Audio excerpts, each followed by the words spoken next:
You're on. You're on air. Got it. Okay, there we go. Happy New Year, and welcome everyone to our first podcast of Pop the Red Pill for 2022. The inevitable harm of the alienating parent. Ours is a podcast about truth and everything parental alienation. We are here to lift the veil. My co-host Karen Belcourt and I, Kim McCord, have an amazing lineup of guests for you this season. We begin our year with a world-renowned guest tonight. The author of multiple books, the most notable being Malignant Self Love, Narcissism Revisited. If you have ever Googled the word narcissism, psychopath, or dark triad, you will know our guest, as he has thousands of YouTube videos online, as well as millions of followers. He is a professor of psychology at the Southern Federal University in Russia, a professor of both finance and psychology at the Center for International Advanced and Professional Studies. His work is cited in hundreds of books and dozens of academic papers. He is known as the king of cluster B personality disorders. Much of the vocabulary we use today describes, for example, narcissistic abuse was coined by our guest. He has lived a life of 10 men, and this, I do not exaggerate. We welcome the incredibly educated, larger than life, humorous, and of course, handsome, Dr. Sam Vaknin. Yes, thank you for not forgetting handsome. I knew you would like that. King of Cluster B, I'll do my best to take it as a compliment. Well, those are my words. I need to ponder on this. Okay. Thank you for a very cogent introduction. Sam, we're so honored to have you here with us today, and you truly are my hero for educating me about what I was held hostage in and how to navigate my way out. So thank you. Thank you for having me. I appreciate it. Just let me put the recording device on so that we have a double. Well, okay, we are set to go. Shoot, as they say in Israel. Thank you. You know, like Kim said, thank you very much. Thank you for the contribution that you make to the world, because it really does create a difference, and it creates a world for people who are going through this to have a place of understanding. Because as you know, we're in a world that is completely counterintuitive when we're dealing with relationships where we're exposed to narcissistic abuse, and we are trying to make sense of something that doesn't make sense.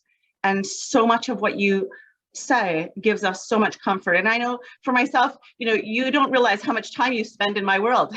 So thank you. Yes, thank you for all this narcissistic supply.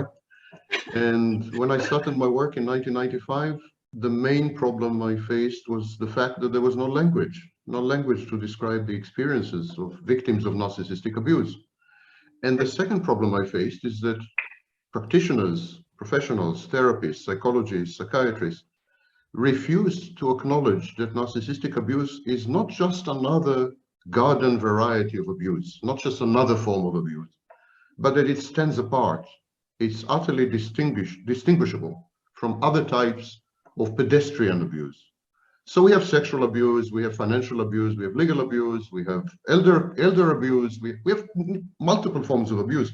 People seem to cherish the notion of abusing each other, but nothing compares to narcissistic abuse, because narcissistic abuse is about vitiating and negating and attacking directly and modifying and taking over and assimilating your identity. It's about simultaneously attempting to disintegrate and deconstruct every dimension of your existence simultaneously and irreversibly. And in this sense, narcissistic abuse definitely stands apart. It's a harrowing experience that is exceedingly difficult to communicate to other people.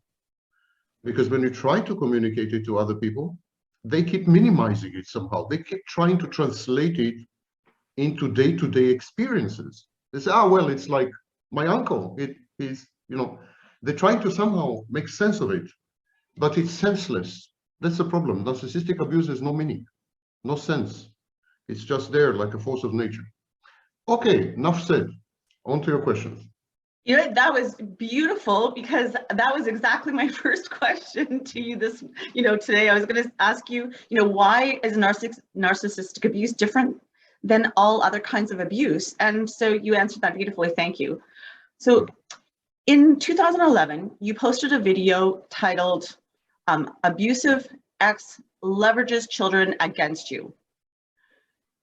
Please help us understand the concepts of role reversal and how the alienating parent co-opts the system and the reason the alienating parent seeks custody of the children. The narcissist, I'm going to confine myself to the narcissist because that's my area of expertise, possibly the psychopath as well, but mainly the narcissist. He's not interested in the children. He doesn't care about the children. The children are pawns. They're instrumentalities. They're tools. He cares a lot about his ex-spouse or current spouse. He cares about hurting her. He cares about modifying and controlling her behavior. If he's a psychopathic narcissist or a psychopath, then he's goal-oriented. He wants to accomplish goals or aims.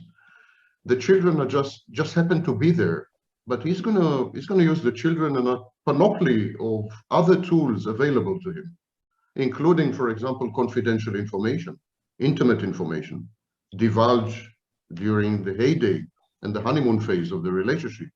He's going to use your family. He's going to use your friends. He's going to use another phrase I coined, flying monkeys. He's going to co-opt the totality of the environment. Again, he's going to turn your world against you. Every element in your world, the potted plant behind you, is going to be used against you. Everything and everyone suddenly becomes an enemy. That's a bit reminiscent of COVID. During the COVID pandemic, friends and family had become potential sources of death. They had become potential enemies. You had to cover yourself. You have to socially distance. You have to avoid them. It's the same with the narcissist. He renders everything and everyone around you a tool, a menace, a figment of a horror film. And so your children are just one of these elements. As distinct from the typical alienating parent who is not narcissistic, the narcissist uses children in a way that is laser guided and usually seizes and deceases when the goal had been accomplished. So other abusers, for example, they can be, for example, obsessive compulsive. They can be paranoid. They can be vengeful. They can be sadistic. So other abusers have long-term agendas which essentially never stop. The good news about the narcissist is that if you give him what he wants, he stops. The only problem is what he wants is your destruction. So it's a bit of a conundrum, a bit of a catch-22. What the narcissist does, he turns the children against you, which is classical parental alienation strategy. Although parental alienation, I want to clarify, is not a clinically recognized syndrome. It had been rejected repeatedly by multiple committees of the Diagnostic and Statistical Manual, by all the professionals in the field. We don't teach it at university, etc., etc. So I want to make clear. I still do believe, however, that there are alienating behaviors, that parents do turn children against each other, that this is a strategy, and that this strategy is implemented incrementally and with forethought, deliberately and intentionally. So we might as well use the term parental alienation. Why not? It has a ring to it.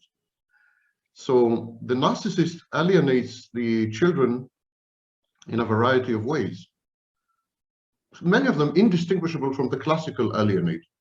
For example, he would tend to cast the opposite parent or the spouse. He would tend to cast her as a bad persecutory object.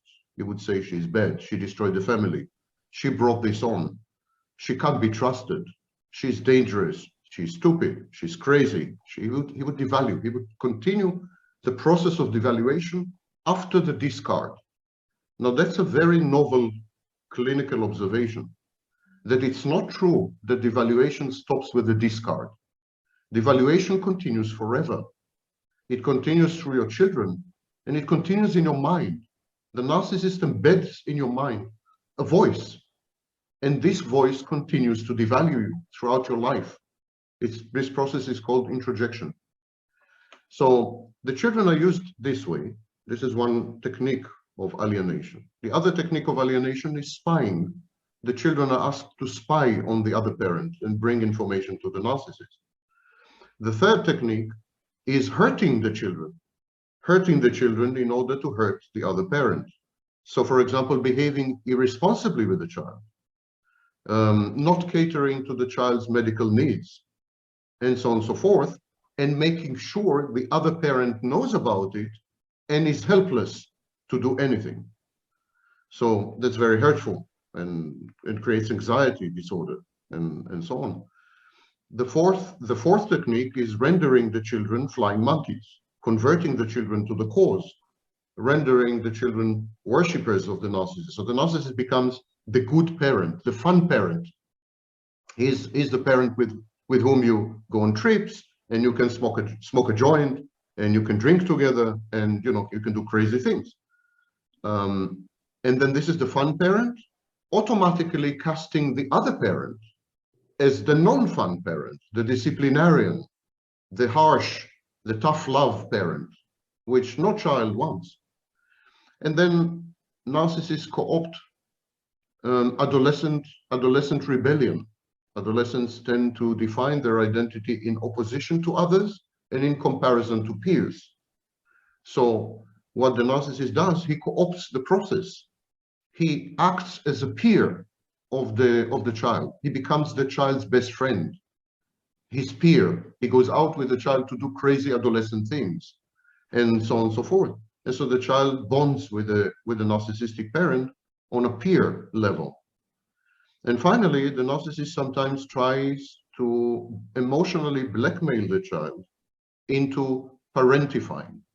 So the narcissist tries to force the child to become the narcissist parent, so that the child feels a responsibility, a parental responsibility for the narcissist, and it becomes very protective of the narcissist. So then the other parent is perceived as a threat to the narcissist. And then the child is very defensive and protective of the narcissist and attacks the other parent. These are essentially the 5 techniques that narcissists use to alienate children. Thank you. In part 2 of the YouTube video you just spoke about was entitled, "Tell Your Children the Truth." Sam, can you please speak about why, as targeted parents, we think we're doing the right thing by keeping the harmful behaviors of the alienating parent from our children? It is a common and horrendous mistake reinforced by many mental health practitioners. The abuser's secret nuclear weapon is silence. The abuser isolates you from friends and family, and later on from your children, and expects you to remain silent about it, to not launder the dirty laundry, in full view, to not be ostentatious about your suffering. He expects you to suffer silently, in other words. And when you do, the child is denied critical information. Not critical information in the sense that you're the good guy and your ex is the bad guy. That would be counter-alienating. That's not a strategy I recommend. But the child is denied critical information about the dangers of acceding and colluding with a narcissist agenda, and about what the narcissistic parent might do to the child. That includes definitely, for example, sexual abuse. When the narcissist disengages from his spouse, he mentally disengages from the extensions of his spouse. Narcissists are incapable of perceiving children, or anyone else for that matter, as separate entities. They perceive them as extensions. And the children are extensions of the other parent. So when they divorce the other parent, or dump or break up with the other parent, they simultaneously, emotionally, break up with the children. And the children are perceived as extensions of the other parent, to be tampered with, to be modified, to be worked on like raw material. And then the narcissist feels that he's perfectly entitled to have sex with his children. The incidence of incest after breakup are sky high. And it's because the narcissist cannot perceive the child as anything but the mother's, for example, extension. So there is this risk. The child should be educated to understand everything about setting boundaries, about being firm, about not being afraid to hurt the other parent's emotions, about spotting and detecting warning signs, red flags, inappropriate behaviors, about reporting if necessary, about being true to a set of values and beliefs. So the child needs to be alerted to the danger without vilifying the other parent, of course. Just telling him that's the way it is. And, you know, daddy is like that and you should be like that. And you should have your own boundaries. If you don't like to do something, don't do it. And if you feel uncomfortable, walk away and stand firm, and so on and so forth. Educating the child is a critical part of countering both parental alienation and ongoing abuse via the child. And regrettably, the vast majority of parents don't do that, and they come up with these nonsensical sentences like, yeah, but the child needs a father in his life, or I don't want him to think badly of his father or his mother. Yeah. But these are the wrong motivations, because that means sacrificing the child, sacrificing the child's welfare and well-being and mental health in favor of a social ideal, which is essentially, honestly, male chauvinistic. It's a patriarchal idea, basically. Like the family is a shared psychotic disorder. It's a unit. It's we against the world. It's a cultish perception of the family. The family is a cult. And so you're in the cult, and the rest of the world is against the cult, and you have to protect the secrets of the cult. It's a very sick perception of family dynamics, regrettably, the prevalent one, the dominant one. And so the alienated parent feels very bad, very ashamed, and very egodystonic, and very uncomfortable, you know, exposing the truth, especially to the child. It remains silent, and by doing so, sacrifices the child. That's a selfish act. Not telling the child is a selfish act. Don't kid yourself. It's nothing to do with the child's welfare and well-being. It's you're trying to avoid conflict. You're trying to avoid conflict, and you're trying to maintain appearances, and you're trying to conform to societal values that most definitely favor abusers, who happen to be, in the majority, men. Wow. Sam, oh, are you still here? I thought I'll never hear from you again. Oh no, I'm here. I have this impact on some women, you know? Yeah. So that is a lot to process. Wow. Unfortunately, we that go through parental alienation, we do not comprehend what is going on at the time. Unfortunately, it takes us some time to process this. But by the time we've figured out what's going on, most of the time, you're already alienated from your children. So I would have loved to educate my children, but I did not have the experience of what I was going through at the time. So I couldn't. But now, as you say that completely makes sense. Going back to what you had said a little bit earlier about the discard, when the narcissist discards you, the ex-spouse, what happens when you, the healthy-minded parent or the target parent, divorces or discards or abandons the narcissist first? Can you tell us what happens in their brain when that happens? Depends. If you do it in an amicable, largely private way, just you and the narcissist is going to go through a process known as narcissistic injury. It's a challenge or the undermining of his grandiose self-perception. And his grandiose self-perception is that he is irresistible, that he is addictive, that he will never be abandoned by you because you can't live without him, because he's perfect and he is omniscient and he's omnipotent. In short, he's godlike. He's godlike. It's a one-man religion and you are the worshipper. And it's exactly like converting from one religion to another. The original religion feels betrayed.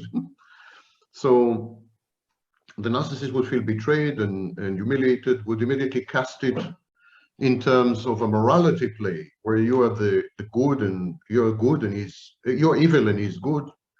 He would try to cast himself as a victim. He would adopt a victimhood stance, and he would claim to have been victimized by you all along. Using words very similar to what you had used. He would say, I wasn't aware of what she was doing. She was so surreptitious and so subtle and so cunning and malevolent that I couldn't imagine that she would do this, etc., etc. So he reacts to narcissistic abuse with two essentially strategies. One is to devalue you, to reframe you as an evil, cunning, scheming person. The other strategy is rage, narcissistic rage. So he would tend to become very, very aggressive. Now the aggression could be sublimated. In other words, he could use his aggression, channel his aggression in socially acceptable ways, or the aggression can be overt and could escalate in extreme cases to violence and even, killing. So it's a dangerous game to play with a narcissist. If he's a psychopathic narcissist, which is about 3% of narcissists, then you are definitely gambling with your life. They are unforgiving, they're vengeful, they hold long-term grudges, and they do not refrain from overt violence. But the majority of narcissists simply would be aggressive in a variety of ways. If they're covert narcissists, they would become passive-aggressive. So they would drag the divorce for 20 years. They would make your life hell. They would undermine and sabotage. If they have to sign something, they will not sign it, etc. So these are passive-aggressive strategies. This is if you do it, if you discard the narcissist, if you divorce the narcissist privately and amicably. Imagine that's a good kind of outcome. Now let's talk about the bad outcome. If you divorce the narcissist in an ostentatious, public, shaming and humiliating manner, for example, if you make known to his social circle, admirers, so-called friends, family, if you out the process, if you render the process public, then the narcissist experiences something much deeper than injury. It's a process known as narcissistic mortification. And mortification dismantles the narcissist's defenses, especially his grandiosity. And he simply goes crazy. He becomes clinically indistinguishable from a psychotic. And he may do seriously crazy things. This is a seriously dangerous situation, which involves all narcissists without exception. So a piece of advice I would give to people who consider kind of dismantling the bond, exiting the inferno that is narcissistic abuse. A piece of advice I would give, inform your close circle, inform your social safety net, inform your family and your friends. Do not seek to humiliate a narcissist publicly or to shame him or to render the whole process public affair or to ostentatiously challenge him, for example, by going on social media. Don't do that, because you will have mortified the narcissist and then he will lose control over himself. And then these people are dangerous, simply, and they can take it out on the children, definitely. They can hurt the children to hurt you. Kidnap them, sexually molest them, hurt them physically, not give them medical care, beat them up. They can use the children to get to you if they're mortified. Okay. Karen, I'm going to get you to take the next question because I'm so sorry. My little dog Bella is barking at me and I need to let her out. Excuse me. She doesn't like Zoom, it seems. So Sam, when, you know, what you've said is just, it just is so impactful. What would you say when somebody is already, when they've already, a narcissistic partner has been abusive, like physically abusive, not just, you know, psychologically, verbally, when they are physically abusive, what is that a sign of, you know, in the narcissistic abuse realm? Physically abusive to the spouse, you mean? To the spouse, to the intimate children? partner? Mhm. Yes. No, there's a difference. The etiology, the psychological background to being sexually abusive to the spouse has nothing to do with the etiology of being sexually abusive to the child. In other words, the narcissist is physically abusive, to children for reasons which are entirely different to the reasons why he's physically abusive to his intimate partner. The narcissist can be physically, and by the way, sexually abusive to his partner, for example, rape her, because it's essentially a control strategy. Having escalated other strategies at his disposal, for example, verbal abuse, intermittent reinforcement, going hot and cold,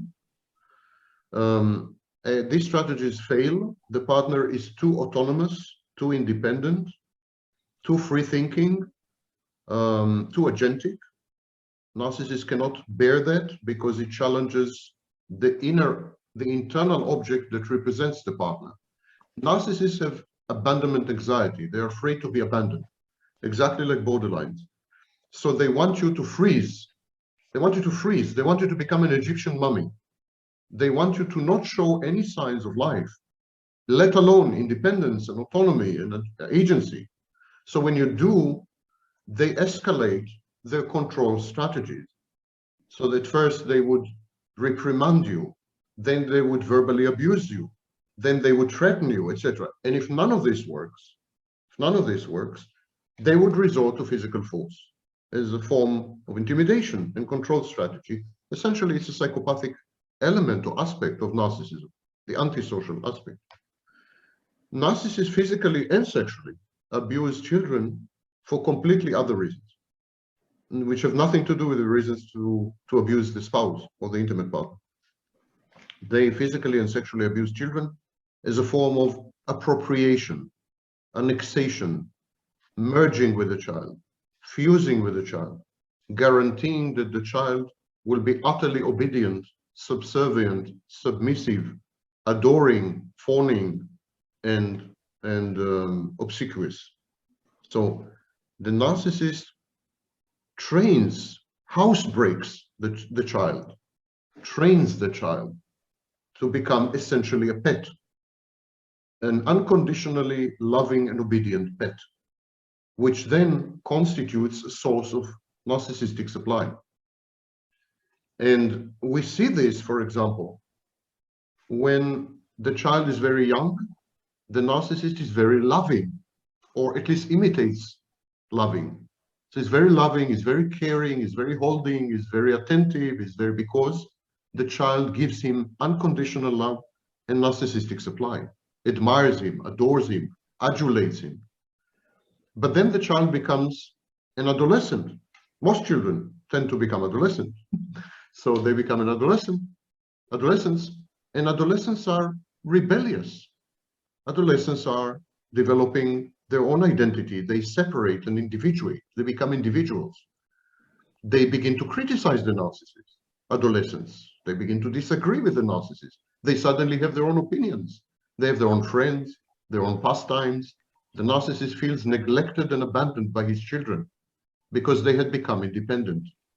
And so it is during adolescence that narcissists begin to physically and otherwise abuse their children the most, because they're trying to reacquire the children, to reclaim them, to regain them.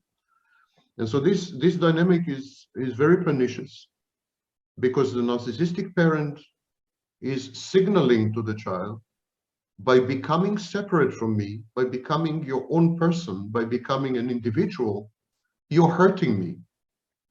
It's painful to me what you're doing. So please stop growing. Don't grow anymore. Just stop here and remain my little child who is fawning and adulating and always loves me and has nothing bad to say about me and always agrees with me and always adulates me, because that's the way I want you for the rest of your life. I don't want you to become your own person, because it hurts. That's a very, very toxic and poisonous message. And many children do exactly this. They do just this. They stop growing. They stop growing to gratify the narcissistic parent. This is especially true for when we come to parentifying children, children who had become parents of their own parents. So some children parentify the narcissistic parent, as I said. They become protective of the narcissistic parent. They become like the mothers of the narcissistic parent. And so these children definitely cannot walk away because they feel they are abandoning a child. So there's an inverse dynamic. The narcissistic parent becomes the child, and the child, the offspring of the narcissistic parent, becomes the parent and can't walk away because you don't abandon a child. So these are very sick pathological dynamics within the family system. And the narcissist leverages each and every one of them gleefully, willingly, knowingly. And if he's psychopath, he does it cunningly and deliberately and intentionally and with planning, premeditated way. So, and then the child is deformed. Is deformed for life. Is scarred for life. This kind of child grows up with a very dysfunctional attachment style. When he teams up with an intimate partner, all he knows to do is parentify. So he tries to become the intimate partner's parent or the intimate partner's child. He doesn't know better. He doesn't know. He never became an adult in the full sense of the word. He's a simulated parent or simulated child. He was never allowed to be a child as well. He's an extension.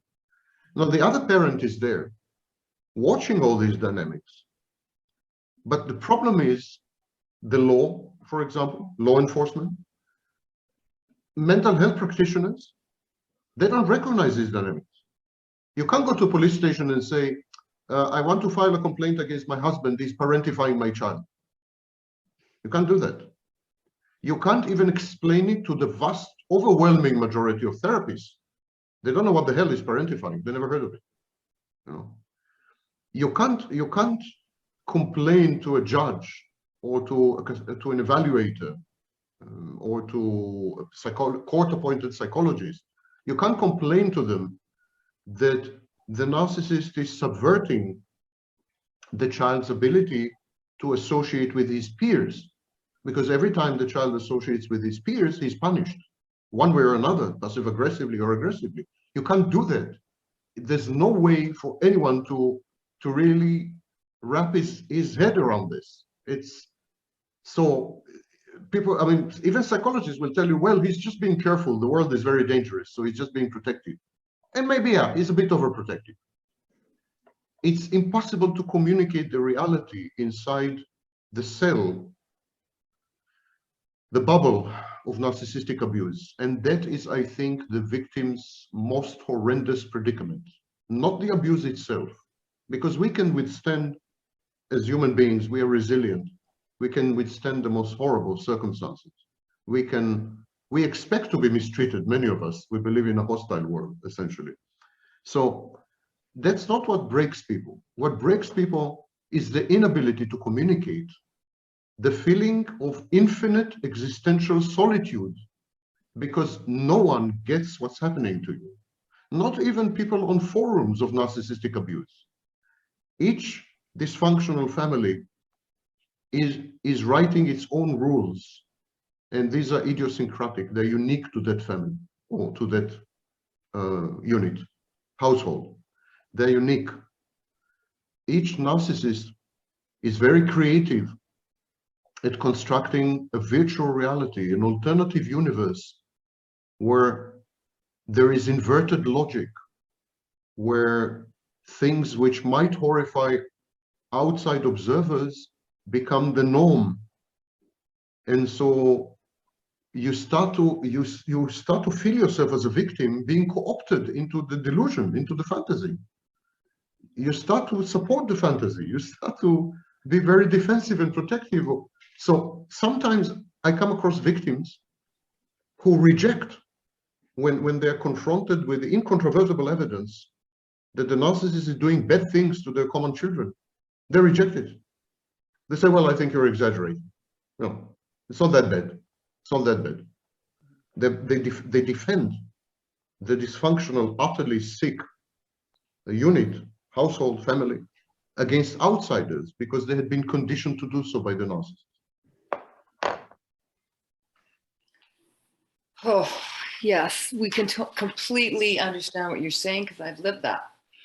So let's move on to your video from 2013, which dealt with your opinion that narcissistic personality disordered parents should be denied custody. I believe you said such a parent should be granted supervised visitation only. Does that opinion still stand in 2022 on that issue? Yes, of course it stands. Narcissistic personality disorder is an extremely severe mental health disorder.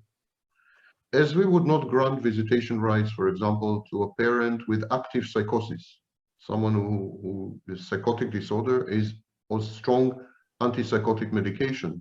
Normally, the courts would not grant custody to someone like that. Not even visitation. Usually supervised visitation is supervised not by the other parent, but supervised by court-appointed, guardians. Kernberg, who is the forefather, the grandfather of the field, Kernberg was the one who had suggested first, and I follow in his footsteps, that narcissistic personality disorder is a form of psychosis, exactly like borderline personality disorder. These are attenuated forms of psychosis. So it's a very, very serious, dangerous mental health disorder. It's not just an arrogant prick, an asshole, or a jerk. It's not. Reducing narcissists to this is kind of a collective defense. We don't want to believe that such people exist. So we say, oh, come on, you're exaggerating. It's just being an asshole, because we don't dare. We don't dare confront the alternative, that there are people who are subversive, who are evil, who conspire and collude to hurt, manipulate, and control other people. We just deny that. We want to believe in the essential goodness of mankind. We deny this. But narcissists should be denied unbridled access to their children. And they should most definitely be denied custody. First of all, they're not responsible as parents. They're dangerous. They generate very sick dynamics interpersonally with the child and in the child, intrapsychically in the child. So they should be able to meet the child, to have time with the child, of course, because they are parental figures. But this time should be definitely supervised. I see no reason to change that. On the very contrary, recent studies, 2020, 2021, we are beginning to realize that what we used to call overt narcissists are actually psychopaths. And so we are beginning to redefine narcissism and to say that big number of narcissists were misdiagnosed and they're actually psychopaths. And a small minority or a minority of narcissists known as covert narcissists or compensatory narcissists, they are the real narcissists. They are the real narcissists. But covert narcissists have their own poison. They are passive aggressive. They don't communicate openly. They're underhanded. The child has to guess all the time, walk on eggshells, has to, they have their own kind of. So no kind of narcissist should have custody. End of story. No kind of psychopath should have custody. I would go even further. No one with borderline personality disorder should have custody. These are dangerous mental health disorders. End of story. As we would not give the child to the care of someone with psychotic disorder or schizophrenia, for example, paranoia, schizophrenia. I mean, we would never dream of giving a child to someone like that. And yet, paranoia, schizophrenia, psychotic disorder is fully controllable with drugs. You take one pill a day, you're perfectly okay. And yet we don't allow these people to have custody. Narcissism doesn't have a pill. There's no pill to cure narcissism. There's no pill to reverse narcissism or ameliorate or mitigate the dysfunctional and antisocial behaviors of narcissists. There's no such thing. We can help the psychotic, we cannot help the narcissist. So I would say that personality disorders, cluster B personality disorders, are now in a category which is far more sick and dangerous than psychotic disorders, because we know how to treat psychotic disorders with very good results. Mm-hmm. Mm-hmm. Unfortunately, how do you get the narcissistic or the psychopathic parent diagnosed to know and to be able to prove that that is indeed what they are? That's the problem. Only through the courts, but you know, it wouldn't help you much. For example, most courts pay very little heed or very little attention to personality disorders as a diagnosis. Yes. I mean, if you were to come and say, my husband is psychotic, he is schizophrenic, paranoid, he sees people talking to him where there are none, he hears voices, the judge would nod and say, well, that's very dangerous to the child. Yeah, I'm going. But if you come and say to the judge, my husband is a narcissist, well, who isn't? It's like a socially acceptable norm. Society itself is narcissistic and becoming increasingly more psychopathic. It's becoming entrenched as a dimension of modernity to be a narcissist, to be selfish, to be egotistical, to consider other people as objects and instruments. There are even scholars who glorify and glamorize narcissism. There are scholars, serious scholars like Dutton, like McCord, who say that narcissism and psychopathy are positive evolutionary adaptations. We should put them in charge. They're good leaders. We should channel them or render them socially useful in professions like medicine. So there's a whole industry around high-functioning narcissists, productive narcissists. In 2016, the prestigious British magazine, New Scientist, came up with, July 2016, came up with a cover story. Parents, teach your children to be narcissists. I'm kidding you not. I remember that. Yeah. But basically, the cluster B personality disorder parent is going to cause your child inevitable harm, is what you're saying. Yes. That's the shortest answer you're going to get. Okay. I'm not going to even to elaborate. Anyone who contests this doesn't know the first thing about cluster B. Mm-hmm. The damage will be severe to all the critical dimension of social functioning and interpersonal relationships in the future. And unfortunately, a lot of it will be irreversible. For example, attachment styles are irreversible. There's no way to change them once they become entrenched. So the narcissistic parent teaches the child what we call insecure attachment style. It teaches the child to avoid intimacy, to suspect people, to regard the world as hostile, to be hypervigilant, and so on and so forth. The child grows up, is unable to love or to have intimacy or any kind of functional relationship with another person. And that, regrettably, is not mutable, cannot be changed, cannot be reversed. So, Sam, what are your recommendations for? I think we limited ourselves to 45 minutes. Shall we make this the last question? Yes. In this segment? Thank you. It is. Thank you. Yes, please. So, no, go ahead, Karen. No. Thank you. What are your recommendations for target parents who are desperately wanting to reconnect with their children? You know, what do you recommend to them? Patience. Patience. There's very little you can do. As long as the child is exposed to the other parent, the poisoning process will continue. The inoculation against you will continue. And there's very little you can do about it, and you will not get any support from institutions. If you become too adamant and insistent, you will not even get support from friends and family. They'll give up on you. They will think you're obsessed and crazy. They will begin to believe the narcissist over you. So the only thing, in my view at least, Although online you can find strategies for coping with parental alienation, many of them, by the way, counterproductive. But the only thing in my view is to demonstrate to the child that the narcissistic parent is not the only kind of parent around, that there is an alternative, that narcissists are not the only type of person. That the child must be exposed to a healthy alternative of parenting. And then in due time, the child makes a choice. When he grows up, becomes adolescent, let alone adult, the child makes a choice. If the child is exposed to a narcissistic parent and to a healthy parent, in the vast majority of cases, around the age of 18 to 21, the child chooses the healthy parent, in the vast majority. If, however, you allow the narcissist to convert you into a narcissist, to render you manipulative, to force you to adopt underhanded tactics, to collude in this he said, she said narratives and behavior patterns.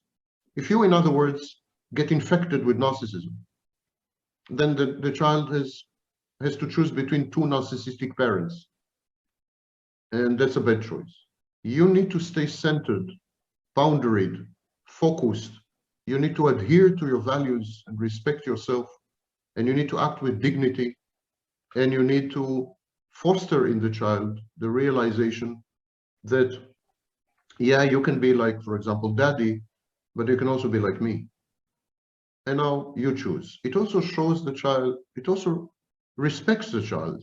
It's a way of respecting the child, not forcing on the child or imposing on the child any model of personhood, but giving the child a menu to choose from. And the good news is the overwhelming vast majority of children, when they grow up, they understand what had happened, and they usually choose the right side. So you're saying the child is on their own journey to figure this out? Yes. All children are on their own journey to figure this out, even Yes. with two healthy parents. Yes. Even when the parents are totally healthy, it's an illusion. It's a total hallucination to believe that you are shaping your child, that you're molding him or her, that you are showing her the way. It's a parental delusion. It's very comforting and so on. Children experiment, and many of their experiments are exceedingly dangerous and risky. And many of their experiments are going to end up in a lot of pain and hurt. Sexual experiments, social experiments, romantic experiments. Children have to endure life. You can't protect your child, and if you do, you're a bad parent. The main role of a good parent is to push the child away. Not to embrace the child, but to push the child away. That's a good enough parent. Because only by pushing the child away, you are forcing the child and legitimizing the attempt to become his or her own person. The child says, well, I'm going to become my own person, and my mother is okay with that. Actually, she encourages me to do this. Separation individuation comes in two waves, when the child is 18 months to 2 years, and when the child is an adolescent. And many parents fail in these two phases. They don't know the art of separation. They're too protective, they cocoon the child, they isolate the child, they blackmail the child overtly or covertly. You need to have a modicum of course, if you see your child doing drugs, I'm not talking about extreme situations. Yeah? If you see the child doing drugs, I mean, of course you should intervene. You should have hands-on parenting.